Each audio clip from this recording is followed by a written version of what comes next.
మహబూబాబాద్ జిల్లాలోని కాంగ్రెస్ పార్టీ జిల్లా కార్యాలయంలో రాజీవ్ గాంధీ 80వ జయంతి వేడుకలను ఘనంగా నిర్వహించారు. అందులో భాగంగా రాజీవ్ గాంధీ చిత్రపటానికి ఎమ్మెల్యే డాక్టర్ మురళీ నాయక్ పూలమాలలు వేసి నివాళులర్పించారు.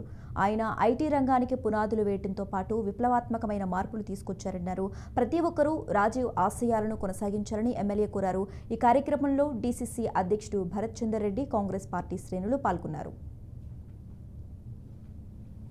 ముఖ్యంగా స్వర్గీయ రాజీవ్ గాంధీ గారు వారి తల్లి ఉగ్రవాదుల చేతిలో మరణించడంతోనే 30 రోజుల్లోనే తిరిగి ఎన్నికల్లో భారీ మెజార్టీతో విజయం సాధించి మనకు సాంకేతికంగా భారతదేశం ఎదగాలి అని ఒక దృఢ సంకల్పంతో మనకు కంప్యూటర్ యుగాన్ని తీసుకొచ్చిన ఘనత భారతదేశానికి అత్యంత క్లిష్ట పరిస్థితుల్లో ఇక్కడ మనకు ఐటీ రంగానికి ఊతమిచ్చిందే మన స్వర్గీయ రాజీవ్ గాంధీ గారు. మన స్వర్గీయ రాజీవ్ గాంధీ గారి వారి దృఢ సంకల్పంతో ఈరోజు మనం భారతదేశం ప్రపంచ దేశాల్లోని అత్యుత్తమమైన సాంకేతికంగా చాలా ఎదిగినటువంటి భారతదేశం వారి ప్రోద్బలము వారి ప్రోత్సాహంతో ఈరోజు మనం ఇక్కడ నిలబడగలుగుతున్నాం.